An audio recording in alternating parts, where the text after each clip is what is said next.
Everyone.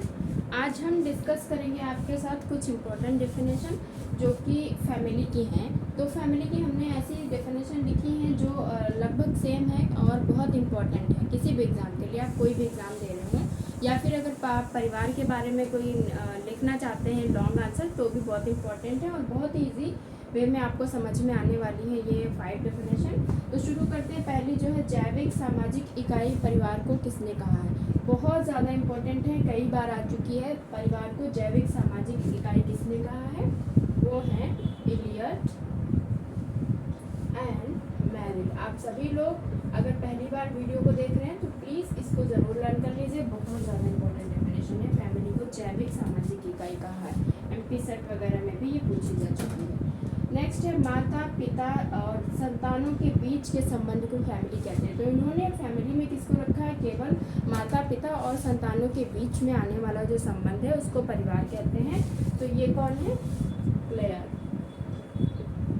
अब इसको आप ऐसे भी लर्न कर सकते हैं। अगर किसी ने पूछा कि परिवार क्या है, तो आप कह सकते हैं परिवार वह संबंध है जिसमें माता पिता व बच्चों के बीच में पाए जाने वाले संबंधों को हम एक्सप्लेन करते हैं। तो ये किसने कहा, क्लियर। और क्लियर है, जैसे क्लियर होता है ना, एक छोटी सी कॉन्सेप्ट है जिसमें परिवार में माता पिता और बच्चों के बीच में संबंध होगा, वही परिवार होगा, क्लियर यानी क्लियर।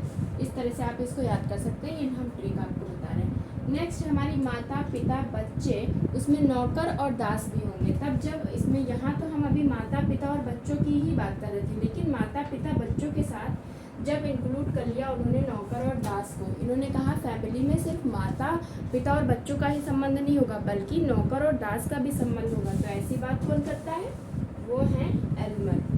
ये डेफिनेशन भी इम्पोर्टेंट है, अभी तक पूछी नहीं गई और बहुत यूनिक भी है। तुरंत आपको लर्न हो जाएगी कि नौकर और दास की बात कौन करता है, वो है आपके एल्मर। नेक्स्ट है हमारी स्त्री बच्चे सहित पुरुष। स्त्री और बच्चे को तो रखा ही है, ये लोग भी स्त्री बच्चों को रख रहे हैं। पहले आपने देखा एक एक कीवर्ड बढ़ता जा रहा है। पहले में माता पिता बच्चे आ गए, उसके बाद नौकर और दास आ गए। जब स्त्री और बच्चों के साथ उन्होंने पुरुष को भी इंक्लूड किया है, लेकिन पुरुष को उन्होंने कहा कि ये एक जो पुरुष होता है वो देखभाल के लिए होता है। किसकी, इन लोगों की, स्त्री और बच्चे सहित पुरुष को एक देखभाल के लिए रखा जाता है। तो ऐसी बात कौन कहता है, वो है विसेंट एंड विसेंट।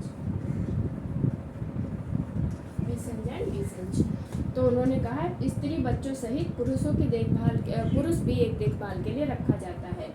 उसके बाद बच्चों सहित या बच्चे रहित। अब इसमें ये कह रहे हैं ये कोई ज़रूरी नहीं, बच्चे हो भी सकते हैं बच्चे नहीं भी हो सकते हैं। बच्चे सहित या बच्चे रहित कम या अधिक स्थिर समिति होती है। फैमिली को एक समिति माना, तो इम्पोर्टेंट ये नहीं है तो मैंने ऐसे लिख दिया। इम्पोर्टेंट ये है बच्चे सहित या बच्चे रहित। अगर बच्चे सहित स्त्री बच्चे सहित की बात होगी तो बीसंज बीसंज हो जाएंगे, लेकिन अगर बच्चों सहित या बच्चों रहित की बात होगी तो कौन होगा, आर्बन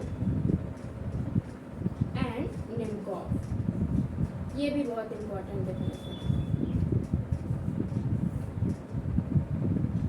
ओके, तो आपने देखा हमने आपके साथ 5 डेफिनेशन को डिस्कस किया जो कि बहुत ज़्यादा इंपॉर्टेंट है फैमिली के पर्सपेक्टिव में। तो आप इन सभी को लर्न कर लीजिए और सभी को मैंने एक छोटी सी ट्रिक के माध्यम से समझाया है, तो आपको बहुत आसानी से लर्न हो गया होगा। जैविक सामाजिक इकाई इलियट मेरिल, बच्चे माता पिता और बच्चे क्लियर हो गया, इसमें कुछ करना नहीं है। माता पिता बच्चों के साथ अगर दास भी इंक्लूड हो जाएंगे तो एल्मर हो जाएंगे।